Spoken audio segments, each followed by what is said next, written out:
Você já tentou fugir de uma responsabilidade, daquela tarefa chata que seu chefe passou?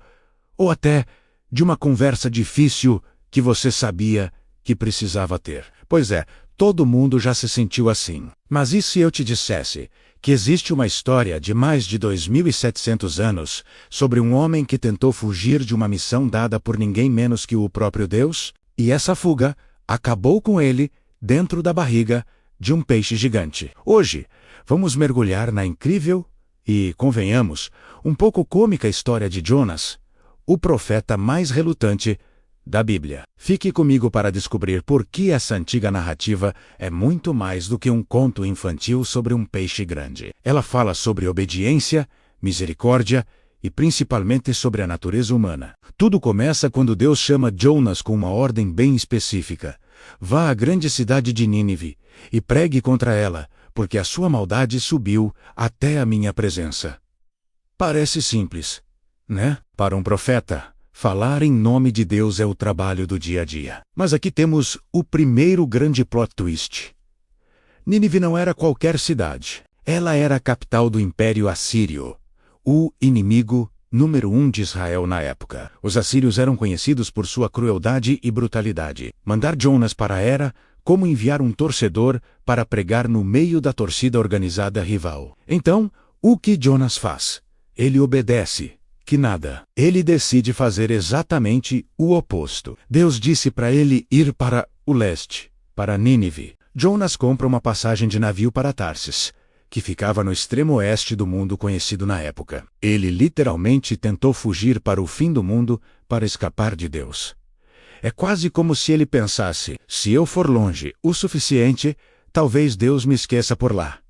Uma ideia que, como veremos, não deu muito certo. Jonas embarca no navio, achando que despistou seu chefe divino. Mas Deus não é de ser ignorado. Ele manda uma tempestade tão violenta que o navio está prestes a se despedaçar. Os marinheiros, todos pagãos, ficam apavorados. Eles começam a orar para seus deuses, jogam a carga ao mar para aliviar o peso. Fazem de tudo para sobreviver. E onde está Jonas? O único homem a bordo que conhece o Deus verdadeiro. Dormindo sim, no meio do caos, o profeta fujão estava tirando uma soneca no porão do navio. O capitão o encontra e o acorda, desesperado.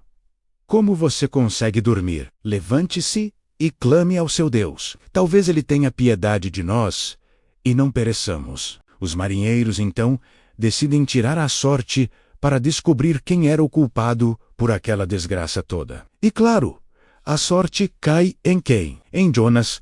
Eles o pressionam.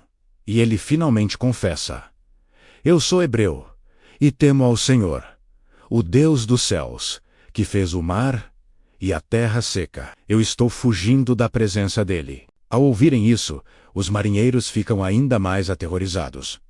O que você fez? Eles perguntam. A tempestade piorava a cada minuto. Eles perguntam a Jonas o que deveriam fazer para acalmar o mar.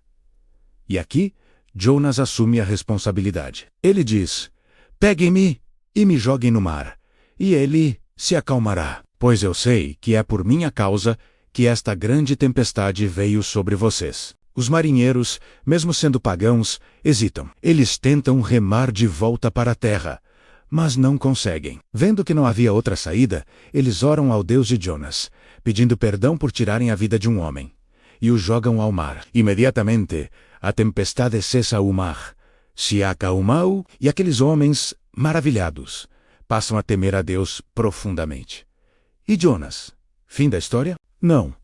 É aí que fica ainda mais estranho. Quando Jonas cai na água, Deus não o deixa morrer. Em vez disso, envia um peixe enorme para engoli-lo. E Jonas fica dentro da barriga desse peixe por 3 dias e 3 noites. Imagine a cena.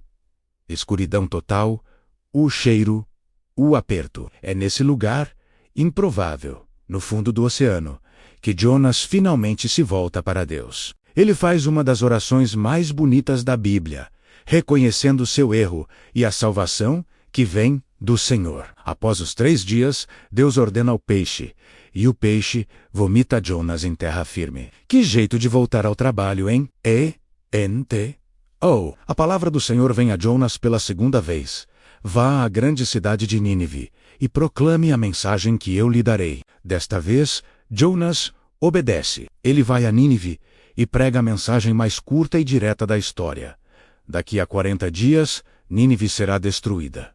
E o que acontece? A cidade inteira, do rei ao mais humilde cidadão, acredita na mensagem. Eles jejuam, se vestem de saco e se arrependem de seus maus caminhos. Vendo o arrependimento sincero deles, Deus muda de ideia e não destrói a cidade. A história poderia terminar aqui, com um final feliz, certo? Mas não. Jonas fica furioso. Ele queria que Nínive fosse destruída. Ele reclama com Deus dizendo: Senhor, não foi isso que eu disse quando ainda estava em casa? Foi por isso que me apressei em fugir para Tarsis. Eu sabia que tu és um Deus compassivo e misericordioso, paciente e cheio de amor. Basicamente, Jonas está bravo porque Deus é bom demais, até com os inimigos dele. Deus então ensina a Jonas uma última lição. Ele faz crescer uma planta para dar sombra a Jonas, que fica muito feliz. Mas no dia seguinte, Deus manda uma lagarta comer a planta, que seca. O sol bate forte na cabeça de Jonas, e ele, de novo, fica irritado e deseja morrer. E Deus pergunta: Você tem o direito de estar com raiva por causa da planta? Jonas responde que sim, que tem o direito de estar com raiva a ponto de querer morrer. E então vem a grande lição. Deus diz a Jonas: Você teve pena de uma planta pela qual não trabalhou, nem a fez crescer. Ela nasceu numa noite e numa noite morreu. E eu não deveria ter pena da grande cidade de Nínive, em que há mais de 120.000 pessoas que não sabem nem distinguir a mão direita da esquerda, e também muitos animais? E a história termina assim, com essa pergunta no ar. A história de Jonas não é só sobre um homem e um peixe. É sobre a imensa compaixão de Deus, que se estende até para aqueles que consideramos nossos piores inimigos. É um lembrete de que a nossa visão de justiça é pequena, mas a